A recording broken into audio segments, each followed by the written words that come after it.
Olá, aluno! Chegamos à nossa aula de revisão da disciplina de meios de expressão. Bom, vamos então relembrar os nossos principais tópicos e os conteúdos de cada uma das nossas unidades do material didático. Na unidade 1, então, temos como nomenclatura, o desenho de observação.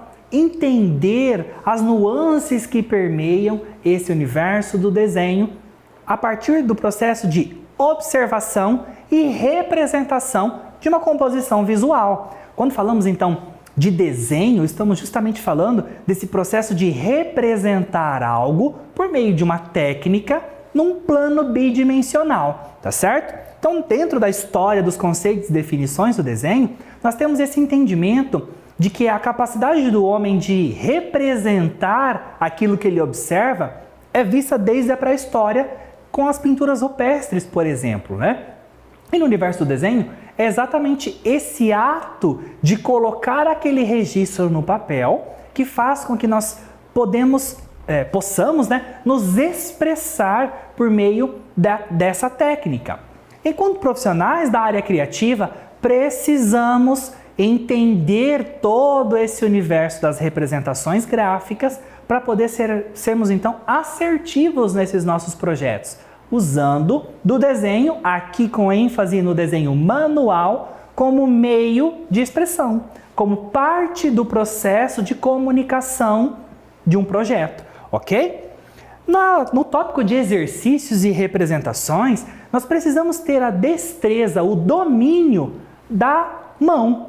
Professor, como que eu consigo isso? Você consegue isso com exercícios de coordenação motora, trabalhando então a forma como você pega o lápis, trabalhando a forma como você manipula esse lápis, dominando o peso que a sua mão tem na caneta, no grafite, no nanquim, enfim, no material que você for utilizar, ok? Então, usando desses exercícios de representação, você vai conseguir trabalhar sua coordenação motora e desenvolver essa coordenação motora, tá? As representações vão ser as estruturas, então, que regem o desenho, Como que você vai trabalhar esse uso de linhas, cores, formas e texturas para criar essa composição visual, tendo essa destreza da coordenação motora desenvolvida, tá? É importante frisar que desenho é exercício.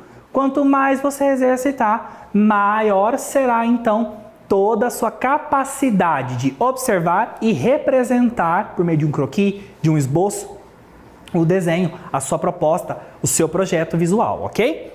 No tópico 3, nós vimos a importância perceptiva e psicológica.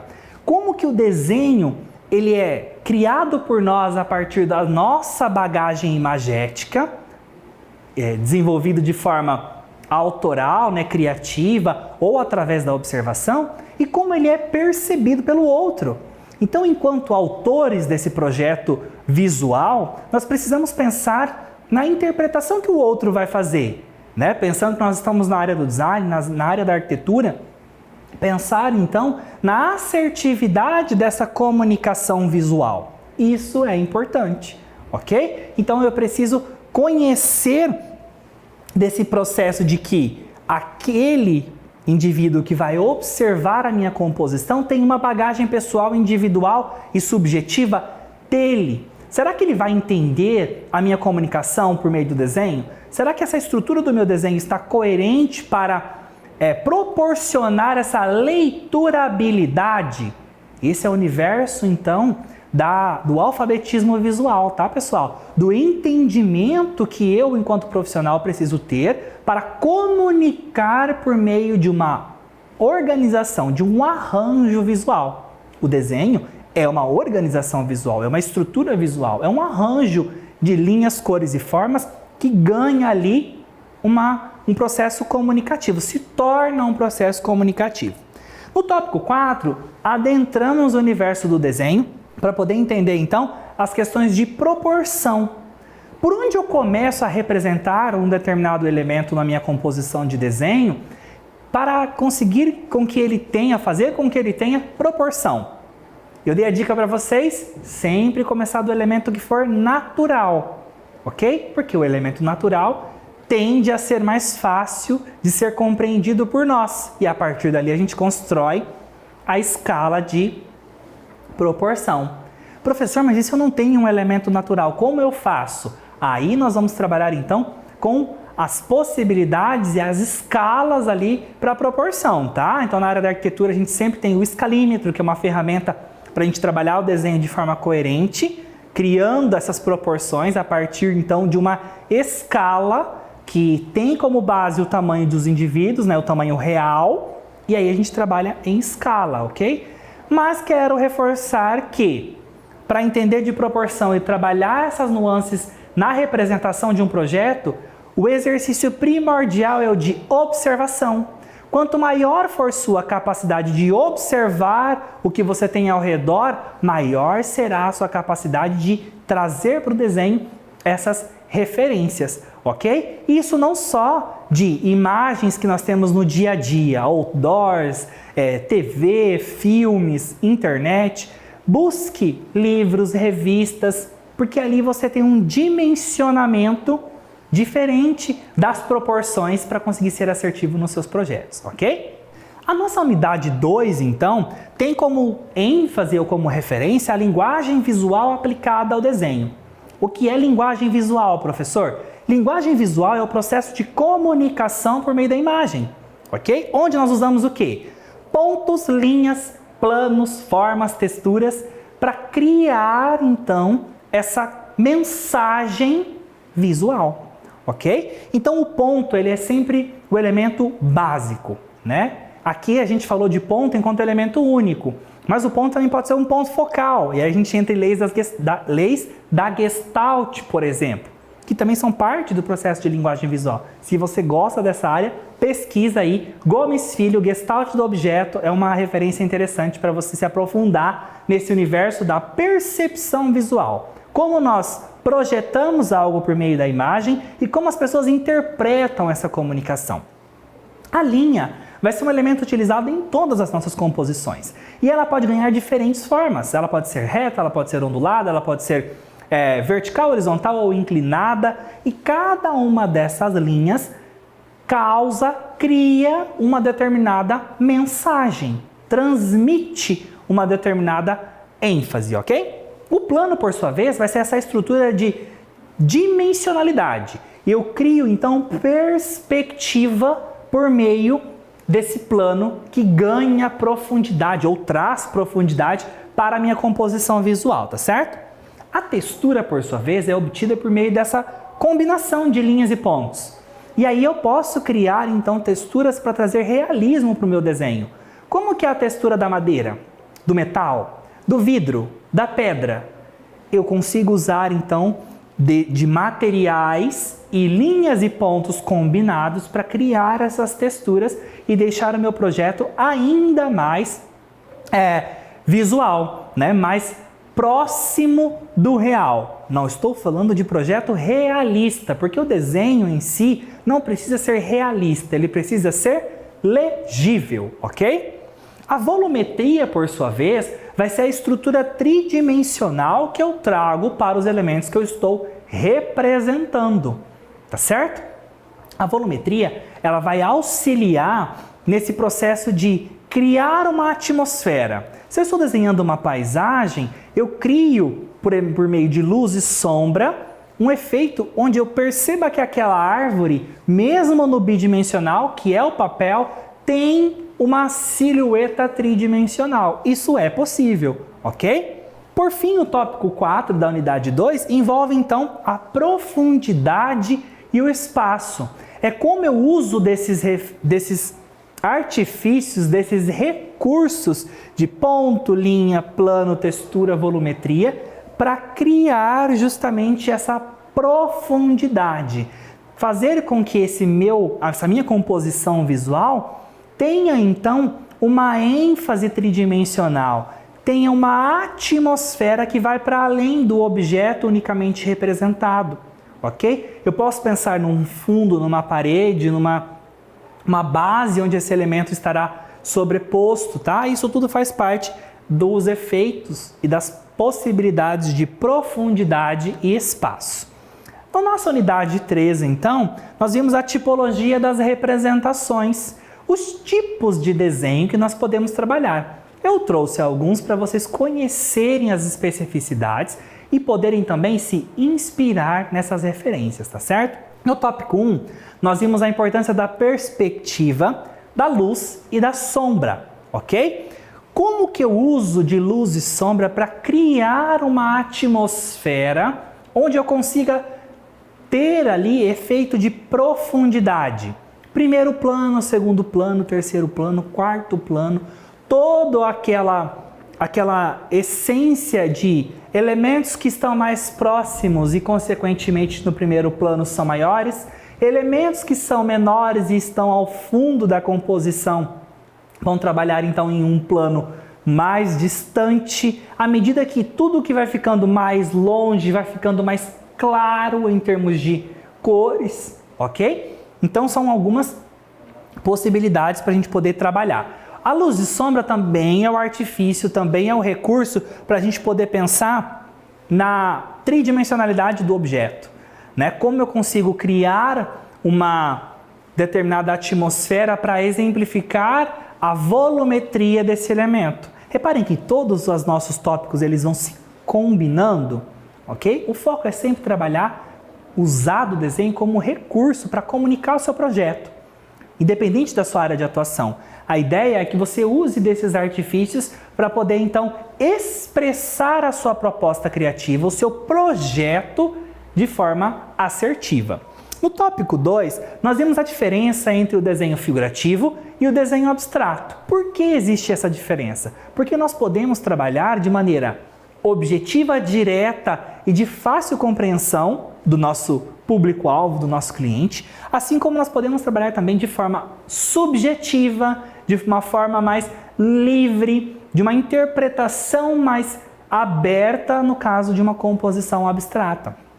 O desenho figurativo, então, é aquela composição que você entende e consegue identificar um elemento representado como sendo algo do mundo real.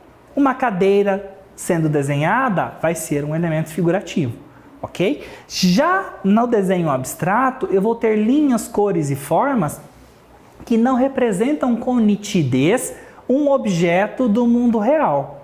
Elas apenas vão dar ideias, né? Cada um a partir da sua interpretação, do seu aparato subjetivo, da sua bagagem individual, vai então refletir acerca daquela composição. Vai observar e vai encontrar ou buscar encontrar ali naquela composição elementos que são, ou que sejam, ou que pareçam, ou que remetam a um elemento do mundo real. Por que isso? Porque o nosso cérebro tem essa preferência por elementos reais. Ele vai buscar padrões, ele vai buscar itens que são reconhecíveis, tá certo? Então, mesmo no abstrato, a gente vai buscar algo que para nós faça sentido. E aí vem a questão da subjetividade, porque eu fiz o exercício com vocês, né? A mesma composição vocês observaram e eu observei, e eu tenho certeza que nós enxergamos coisas diferentes. Tá certo? Por quê? Porque você tem a sua bagagem e eu tenho a minha bagagem.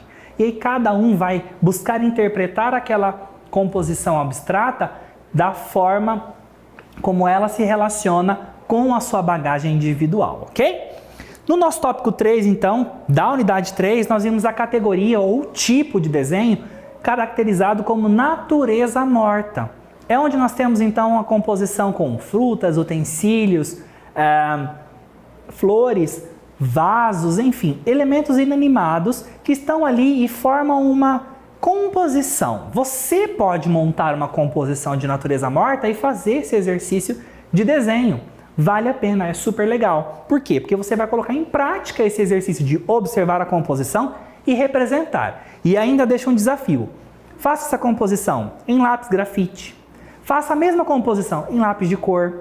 Teste a canetinha ou a aquarela, faça esse exercício. Você vai ver que serão resultados completamente diferentes. E esse exercício é válido, porque lembre-se que eu sempre digo, repito para vocês, quanto maior for a sua capacidade de observar, maior será a sua capacidade de representar. O desenho só vai ficar bom a partir do momento que você exercitar, colocar no papel. Não tenha medo do papel.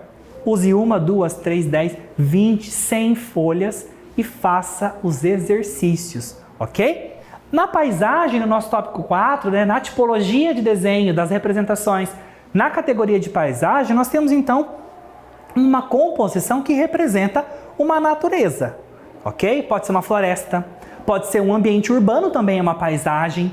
Então vai ser aquela composição onde eu tenho elementos que representam um determinado ambiente, tá certo? Eu trouxe algumas possibilidades para vocês perceberem quando a gente usa então técnicas que são mais difusas, técnicas mais abstratas, técnicas que vão deixar com nitidez a minha composição, né? Eu percebo que ali realmente tem uma árvore, tem uma montanha, tem um nascer do sol, um céu. Então, nós temos várias possibilidades para trabalhar a categoria de paisagem nessas nuances aí de representações, ok? Na nossa aula 4, na nossa unidade 4, aliás, nós temos então o desenho e a cromatização. A importância da cor no processo de desenho. E aí então eu trouxe para vocês os conceitos e os materiais acerca da cor e como nós podemos trabalhar com quais materiais e como esses materiais funcionam. Por que só aqui, professor?